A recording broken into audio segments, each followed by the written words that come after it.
My name is Lynne Weber, and I did a session here for theory on design drawing, and I also did a session at Aberkaln, which was slightly different and modified. I decided to illustrate my point using this design, which is on the same on the front and the back. And the reason I used a very simplistic design is so that people could get the point without getting into details about spiraling and changing paths, and I just wanted to illustrate the point very clearly.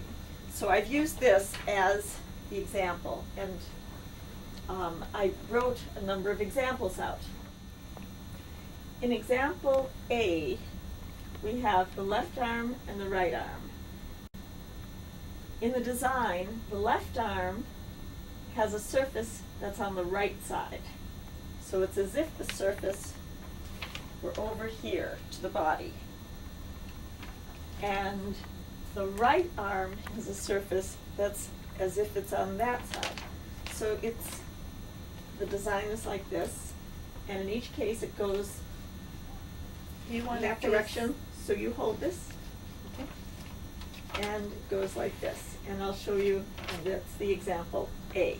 Do you want to turn this way? Now, example B. Example B has the left arm with a back middle surface. So, the left arm is here. It's as if this left arm has a back middle surface.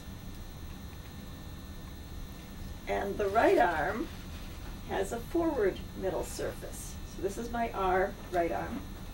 Charlotte will hold this, and I draw the design. They're both opposite in the kinesphere from each other. C, we get a little more complicated. Here is C. C has a back high surface with the left arm and a forward low surface with the right. So my left is going to be a back high surface as if it's there, and my right is going to have a forward low surface. So Charlotte, can you do that? It's at the diagonal there, and I drew the drawing that way. D is the reverse of that. My left arm will have a back low surface, and the right arm will have a forward high surface. So here I've marked one side of the paper with an L. The left is going to have a back low surface. So it's as if it's going that way, but since it's going forward, it's going like that. And the other has a forward high surface. It's forward high surface, going like that. So I will draw those.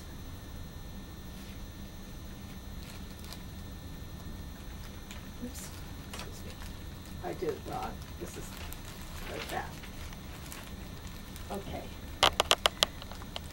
Now in every case, we get to E. E, again, has opposite ends of the kinesphere. One is place high, and one is place low. Clearly, when we do place low, it's the same that we have here.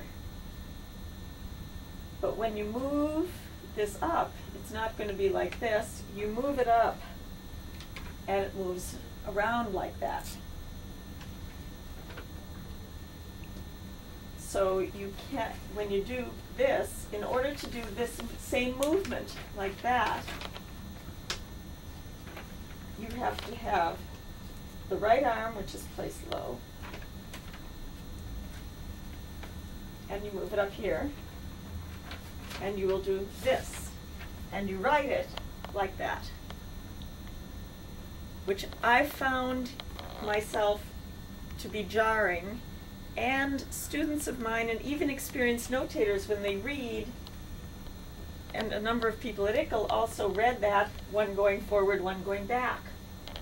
But that's not the case. Again, this is the same thing. only in going in the opposite direction. So one goes forward, one goes back, but you have to write them going in opposite directions to have them go the same direction. Something on the ceiling that moves forward has to be written as if it's moving backward, because the rule is you take the shape like this. And it has validity because if you have a shape that's well known, such as drawing your name, if you draw it on the ceiling, you are likely to think about it the same way you would think about it on the floor, as if the page goes up. Most cases, when I've had notation to do, it has not been a pattern that is a recognized pattern like writing your name. It's been something like roping. And in Billy the Kid, for example, or rodeo, when you rope and you do this movement followed by lassoing, you must write this movement going backwards as if it goes forwards. And people often misread it. So, having taught some of these things, Anne Hutchinson, in her book on design drawing, shows this as a representative of where the top of the paper is. So if you've got this figure like this, and you want it to the side, this is where the top of the paper is. So what I've done is I've taken her philosophy, and although to date it has not mattered whether you have the paper facing this way or that way on the floor surface or on the ceiling surface, but what she does is she faces it in different directions depending on if you're moving out to the side, it is natural for it to go this way. And if you want it placed low on the side, you can draw it like this.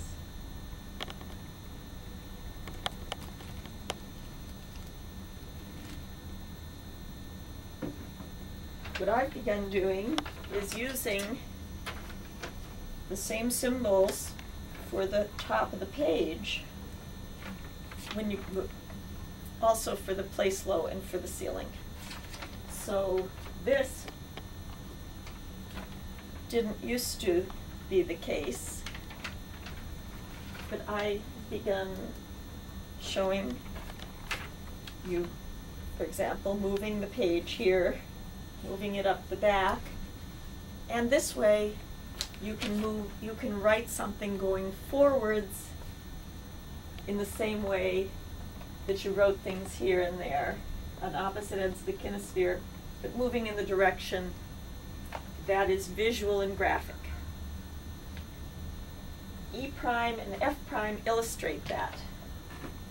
They're same representation as E and F, but if you note, I've used the front of the paper starting here instead of starting here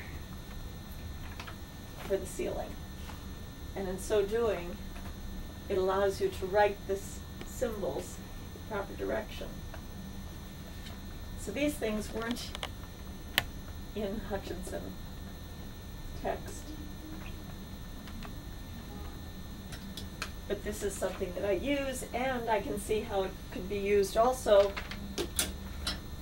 if you want to continue a pattern, for example, a ribbon pattern that moves around the body, and if it moves in one direction, you use the symbols all the way around using either that or that, depending on how you want it moved and where you want the orientation to start.